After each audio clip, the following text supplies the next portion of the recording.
Good morning friends, welcome back to our channel. So இந்த வீடியோவில் வந்து ஐபிபிஎஸ் பிஓ ப்ரிலிம்ஸோட செல்ஃப் கிவன் அனாலிசிஸ். ஸோ நான் வந்து எக்ஸாம் வந்து எனக்கு எப்போ வந்துச்சுன்னா, சரி நேற்று வந்து ஸ்லாட் ஃபோர்த்து ஸ்லாட், அதாவது 3:30 ஸ்லாட் வந்து இருந்து.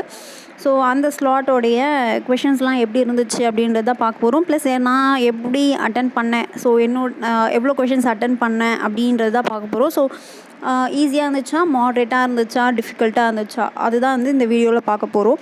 ஸோ ஸ்ட்ரெயிட்டாக பார்த்துலாம். ஸோ வந்து எந்த ஆர்டரில் பார்க்கலாம் அப்படின்னா, ஃபர்ஸ்ட் நம்ம எக்ஸாம் வந்து நமக்கு ஓப்பன் ஆச்சு இல்லையா, ஸோ அந்த ஆர்டர்லேயே பார்க்கலாம். ரீசனிங், இங்கிலீஷ், குவான்ஸ் இல்லையா, ஸோ அந்த ஆர்டர்லேயே பார்க்கலாம்.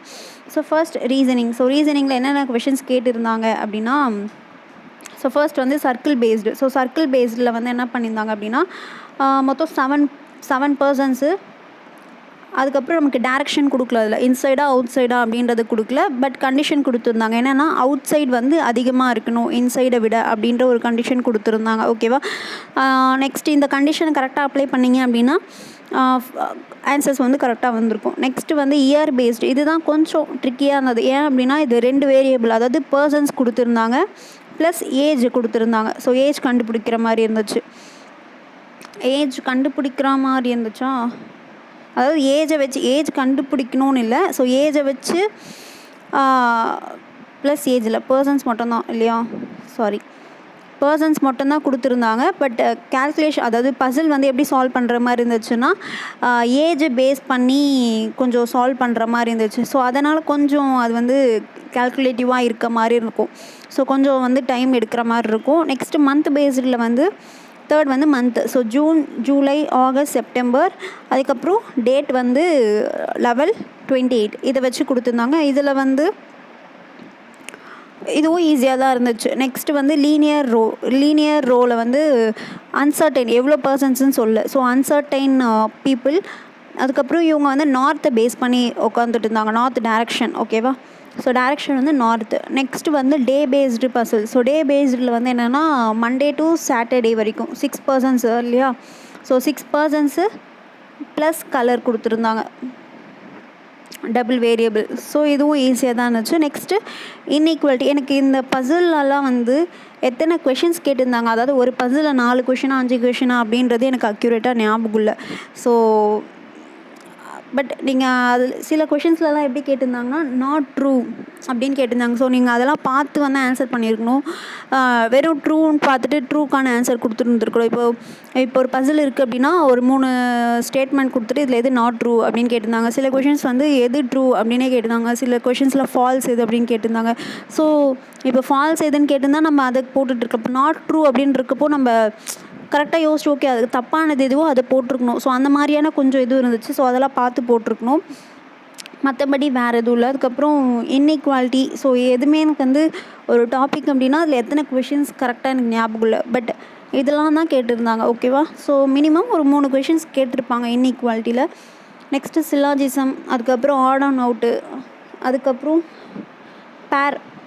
ஸோ இந்த பேரில் வந்து பேக்வேர்ட் ஃபார்வேர்ட் இது 2மே கண்டுபிடிக்க சொல்லியிருந்தாங்க. ப்ளஸ் இது வந்து நம்பர்ஸ் கொடுத்துருந்தாங்க, வேர்ட் கொடுக்கல, நம்பர் கொடுத்துருந்தாங்க.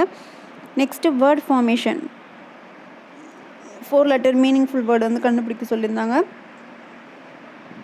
ஸோ அந்த 4 லெட்டர்ஸ் வந்து இதுதான் NEXT. எனக்கு வந்து நெக்ஸ்ட் அப்படின்ற ஒரு வேர்டு மட்டும்தான் வந்துச்சு. ஸோ இதை தாண்டி வேறு ஏதாச்சும் வேர்டு வந்துச்சா அப்படின்றது எனக்கு தெரியல. ஸோ வேறு ஏதாச்சும் வேர்டு இருக்குது அப்படின்னா நீங்கள் அதை கமெண்ட் செக்ஷனில் சொல்லுங்கள். ஓகேவா. Next direction. So directions base பண்ணி கொஷின்ஸ் கொடுத்துருந்தாங்க. ஸோ இதுதான். ஸோ ரீசனிங்கை பொறுத்த வரைக்கும்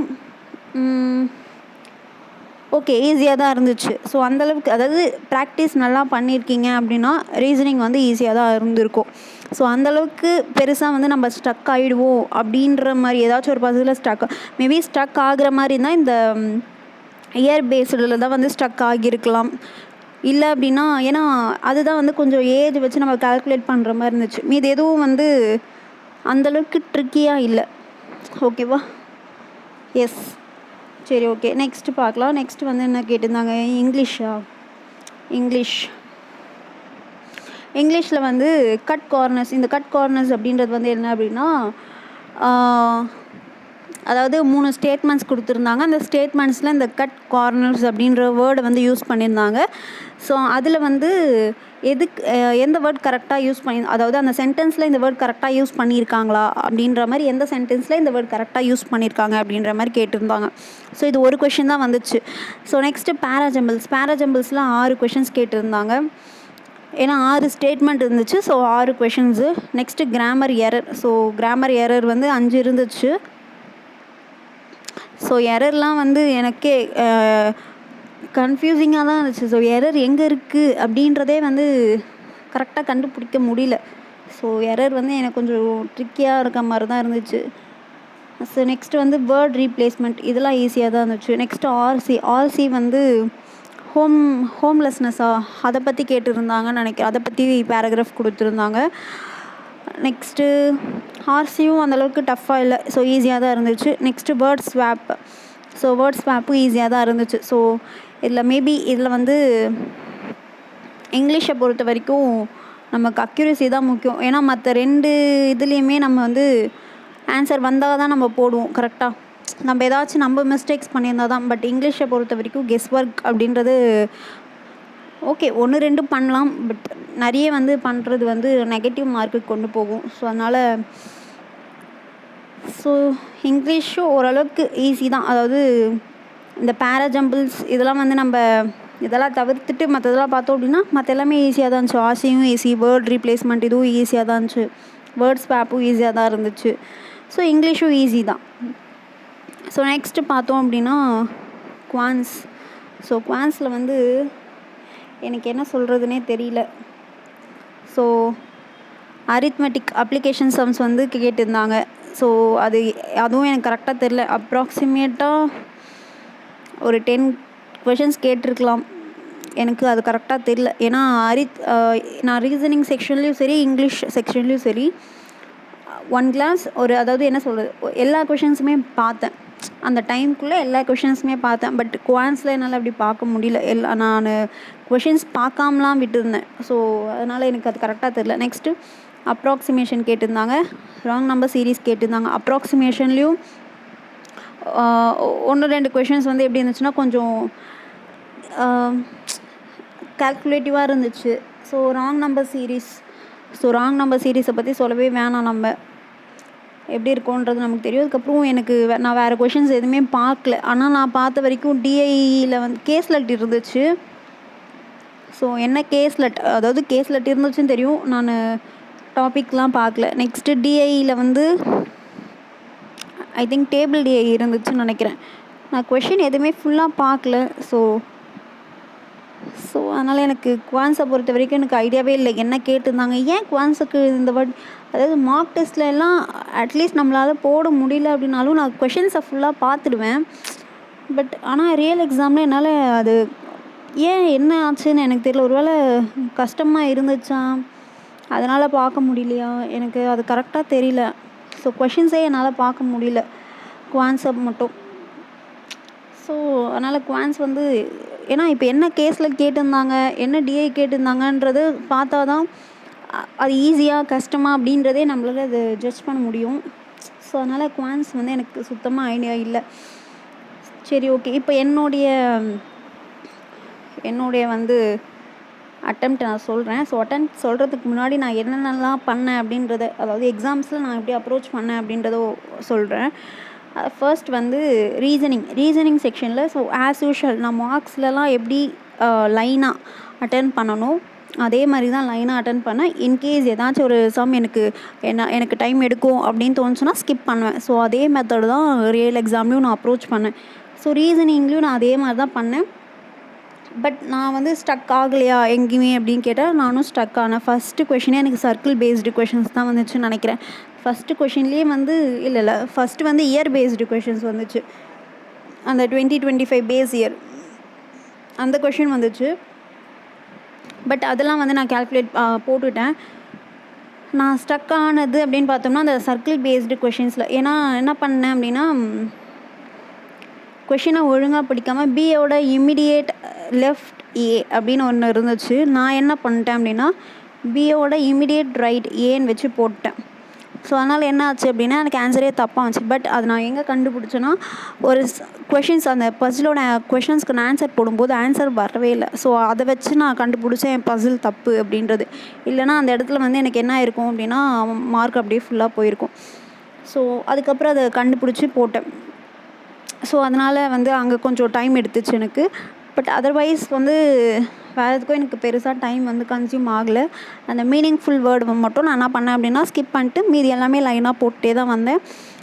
லாஸ்ட்டாக ஒரு 2 மினிட்ஸ் இருந்துச்சு. ஸோ 2 மினிட்ஸ் இருக்கும்போது அந்த மந்த் பேஸ் பசிலும் அந்த மீனிங்ஃபுல் வேர்டு மட்டும் பேலன்ஸ் இருந்துச்சு. சரி, இந்த 2 மினிட்ஸில் என்ன போடலாம் அப்படின்றது அந்த ஒரு செகண்ட் யோசித்தேன். ஸோ மீனிங்ஃபுல்லுக்கு 2 மினிட்ஸ் ஸ்பெண்ட் பண்ணோமா அப்படின்றத யோசித்தேன். சரி, இப்போ மந்த் பேஸ்டாக நான் சால்வ் பண்ணேன் அப்படின்னா எனக்கு 5 மார்க் வரும் கரெக்டாக. மினிமம் அதில் 4 கொஷின் இருந்தால் கூட 4 மார்க்காச்சும் வரும். ஸோ அதனால் நான் என்ன யோசித்தேன் அப்படின்னா, ஓகே நம்மளால் அது ஏன்னா இதுக்கு முன்னாடி நம்ம நிறைய ப்ராக்டிஸ் பண்ணியிருக்கோம். அப்படி இருக்கிறப்போ என்னால் வந்து அந்த மந்த் பேஸ் பஸ்ஸில் 1 மினிட்ல போட முடியும் அப்படின்னு நான் நினச்சேன். ஸோ அதனால் இந்த மந்த் பேஸ்டு பஸ்ஸில் 1 மினிட்ல வந்து சால்வ் பண்ணி ரிமைனிங் இருக்க 1 மினிட்ல அந்த 4 கொஷின்ஸ்க்கு ஆன்சர் பண்ணிட்டு அதுக்கப்புறம் எனக்கு டைமும் இருந்துச்சு. ஒரு 40 செகண்ட்ஸ் கிட்ட டைம் இருந்துச்சு. ஸோ அந்த 40 செகண்ட்ஸில் தான் இந்த மீனிங்ஃபுல் வேர்டு போயிட்டு நெக்ஸ்ட்டுன்ற வேர்டு மட்டும் கண்டுபிடிச்சேன். பட் இன்னொரு வேர்டு வேறு ஏதாவது இருக்கா அப்படின்னு பார்த்துட்டு இருக்கும்போதே டைம் முடிஞ்சிடுச்சு. ஸோ இப்படி தான் வந்து ரீசனிங் செக்ஷன் எனக்கு இருந்துச்சு. ஸோ எந்த இடத்துலையும் அது வரைக்கும் நான் ஸ்டக் ஆகலை. அதனால் எனக்கு கரெக்டாக இருந்தது. இன்கேஸ் எங்கேயாச்சும் நான் ஸ்டக் ஆகியிருந்தேன் பட் அந்த சர்க்கிள் பேஸில் மட்டும் லைட்டாக வந்து டைம் எடுத்துச்சு. ஏன்னா அது நான் தப்பாக போட்டேன்ற ஒரு காரணத்தினால. மற்றபடி எல்லா இடத்துலையும் கரெக்டாக தான் இருந்துச்சு. ஸோ ரீசனிங்கில் வந்து மொத்தம் நான் 34 கொஷின்ஸ் அட்டன் பண்ணேன், அந்த மீனிங்ஃபுல் வேர்டு ஒன்று தவிர. ஸோ 34 கொஷின்ஸ் அட்டன் பண்ணியிருந்தேன். நெக்ஸ்ட்டு வந்து இங்கிலீஷ். ஸோ இங்கிலீஷில் வந்து நான் என்ன பண்ணேன்னு எனக்கே தெரியல. அதாவது பேராஜம்பிள் அட்டன் பண்ணலை. ஏன்னா அது வந்து பேராஜம்பிளில் வந்து ஃபஸ்ட்டு ஸ்டார்டிங் வந்து டீன்னு மட்டும் தெரிஞ்சிச்சு. அதுக்கப்புறம் ஒரு பேர் கண்டுபிடிச்சேன், ஏஇன்ற ஒரு பேர் கண்டுபிடிச்சேன்.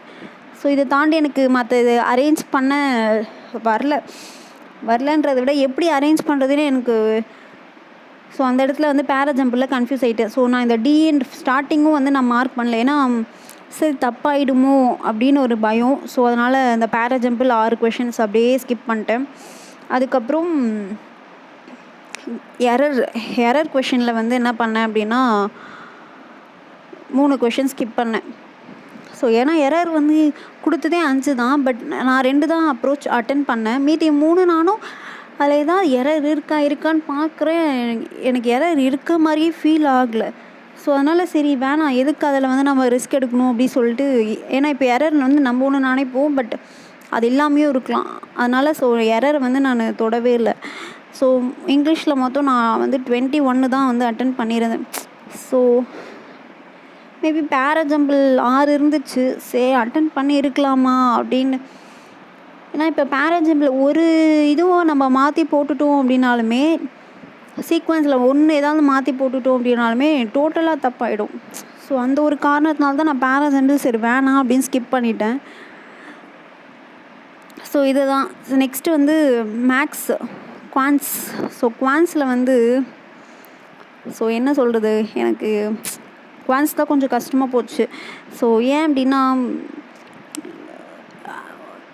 ஏன்னா டிஐ பார்க்கல, எதுவுமே பார்க்கல. அதாவது அரித்மெட்டிக் கொஷின்ஸ் எல்லாமே பார்த்தேன். அரித்மெட்டிக்ஸ்லாம் வந்து ஈஸியாக தான் இருந்துச்சு. எல்லாமே வந்து சிங்கிள் லைனில் தான் வந்து கொஷினே இருந்துச்சு. ஸோ ஆன்சரும் வந்து ஈஸியாக சால்வ் பண்ணுற மாதிரி தான் இருந்துச்சு, பெருசாக டிஃபிகல்ட்டி இல்லை. ஸோ அப்படி தான் இருந்துச்சு. பட் அப்ராக்சிமேட்டில் 1-2 கொஷின்ஸ் வந்து கொஞ்சம் கேல்குலேட்டிவாக இருந்துச்சு எனக்கு. அதுக்கப்புறம் wrong number series. So wrong number சீரீஸும் கொஞ்சம் அந்தளவுக்கு பெருசாக இல்லை. பட் ஓகே, ராங் நம்பர் சீரீஸும் கண்டுபிடிக்கிற மாதிரி தான் இருந்துச்சு. பட் நான் ஏன் கேஸில் 10 நாள் பார்க்கவே முடியல, டைம் பத்தலை அப்படின்றது எனக்கு புரியல. லாஸ்ட்டாக ஒரு 3 மினிட்ஸ் இருந்துச்சு குவான்ஸில். நான் அரித்மெட்டிக்கு அதுக்கப்புறம் அப்ராக்சிமேட் ராங் நம்பர் சீரீஸ் போட்டுட்டு ஒரு 3 மினிட்ஸ் இருந்துச்சு. ஸோ அந்த 3 மினிட்டில் தான் வந்து சரி ஓகே, எந்த டிஐயும் நம்ம கை வைக்க முடியாது. டிஐயில் ஏதாவது கை வச்சோம் அப்படின்னா டைம் பத்தாது, கண்டிப்பாக பத்தாது. ஸோ அதனால் டிஐயோ கேஸ்லெட்டோ எதுலேயுமே கை வைக்கல. ஸோ கை வைக்காமல் வேறு ஏதாச்சும் ஈஸியான கொஷின்ஸ் இருக்கா, அதாவது அரித்மெட்டிக்லேயே வந்து வேறு ஏதாவது நான் ஸ்கிப் பண்ணியிருக்கேனா அப்படின்னு பார்த்தா ஒரு 2 கொஷின்ஸு கிடச்சிது. ஸோ அந்த 2 கொஷின்ஸை சால்வ் பண்ணேன். ஸோ இவ்வளோ தான். நான் மற்றபடி டிஐ கொஷினே என்னன்னு கூட நான் படிக்கவே இல்லை. ஸோ என்ன கொடுத்துருக்காங்க அப்படின்றது கூட எனக்கு தெரியல. ஸோ அந்தளவுக்கு இருந்துச்சு குவான்ஸு. ஸோ எப்படி சொல்கிறது எனக்கு தெரியல. ஸோ எனக்கு குவான்ஸ் தான் வந்து கொஞ்சம் கஷ்டமாக போச்சு. சரி, ஓகே. குவான்ஸில் நான் போட்டது எவ்வளோ அப்படின்னு பார்த்தோம்னா 17. அப்படியே இதில் பாதி தான். ஸோ எனக்கு சரி, ஓகே. ஸோ டோட்டலாக வந்து 30, 60, 68, 72 அட்டம்ப்ட்ஸ் தான் கொடுக்க முடிஞ்சுது. ஸோ இப்போ இந்த அட்டம்ப்டை வச்சு நம்ம எதுவுமே சொல்ல முடியாது. ஏன்னா இப்போ ரீசனிங்க்கு மார்க் வந்து அதுவும் கரெக்டாக தெரில, எப்படி மார்க் போடுறாங்க அப்படின்றது தெரில. ஸோ குவான்ஸ் 17 அப்படின்னா இதில் கண்டிப்பாக ரெடியூஸ் ஆகும் இல்லையா? ஏன்னா 35 கொஷின்ஸ் அப்படின்னும் போது 30 மார்க்குக்கு தான். ஸோ அதனால் 17 அப்படின்றது கண்டிப்பாக வந்து ரெடியூஸ் ஆகும். ஸோ இது 1 மார்க் அப்படின்றதுனால இது அப்படியே தான் வரும். ஸோ இது 34 அப்படின்றது வந்து 35 கொஷின்ஸை 40 மார்க்காக மாற்றதுனால இதில் வந்து கொஞ்சம் அதிகமாக வரும். ஸோ கரெக்டாக. ஸோ இதுதான் என்னுடைய அட்டம்ப்ட்டு. ஸோ இதில் குவான்ஸில் வந்து 100% வந்து என்ன இருக்கும் அப்படின்னா அக்யூரசி இருக்கும். குவான்ஸில் இங்கிலீஷில் வந்து அக்யூரசி மேபி ஒரு 3 கொஷின்ஸ் 4 கொஷின்ஸ் வந்து என்னையே அறியாமல் நான் ஏதாவது தப்பு பண்ணி இருந்தால், நான் ஒன்று கெஸ் ஒர்க் நான் எதுவும் பண்ணல, பட் நான் ஒன்று நினச்சி அதுதான் கரெக்டு அப்படின்னு நினச்சி போட்டிருப்பேன். மேபி அங்கே ஏதாவது தப்பாகி இருக்கலாம். ஸோ அந்த மாதிரி ஏதாவது இருந்திருக்கலாம் இங்கிலீஷில். ஸோ ரீசனிங்லேயும் எனக்கு 100% அக்யூரசி இருக்கும். ஓகே. ஸோ இதுதான் வந்து என்னுடைய அட்டம்ப்ட் ப்ளஸ் என்னுடைய தாட். ஸோ ஓவராலாக பார்த்தோம் அப்படின்னா குவான்ஸை தவிர்த்து மற்ற 2 இங்கிலீஷும் ரீசனிங்கும் ஈஸியாக தான் இருந்துச்சு. குவான்ஸ் வந்து எனக்கு தெரியல அதை உண்மையாலுமே ஈஸியாக இல்லை மாட்ரேட்டாக டிஃபிகல்ட்டாக எனக்கு அது சொல்ல தெரியல. ஸோ பட் ஆனால் டைம் வந்து கொஞ்சம் நான் மார்க்கில் போட்டதை விட இது ஏதோ எனக்கு டைமே பத்தாத மாதிரி தான் எனக்கு ஃபீல் ஆச்சு. ஸோ ஓகே, இதுதான். ஸோ நீங்கள் யாராச்சும் வந்து 4th ஷிஃப்ட் இருந்தீங்க அப்படின்னா, லாஸ்ட்டு ஷிஃப்ட்டு 3:30 ஸ்லாட் இருந்தீங்க அப்படின்னா, ஸோ உங்களுக்கு எக்ஸாம்ஸ் எப்படி இருந்துச்சு, ஸோ நீங்கள் எவ்வளோ அட்டன் பண்ணீங்க அப்படின்றதையும் நீங்கள் என்ன பண்ணுங்கள் அப்படின்னா கமெண்ட் செக்ஷனில் சொல்லுங்கள். ஸோ வேறு ஏதாச்சும் டவுட் இருந்தாலும் நீங்கள் என்ன பண்ணுங்கள் அப்படின்னா கேளுங்க. ஸோ இதுதான். Thank you all.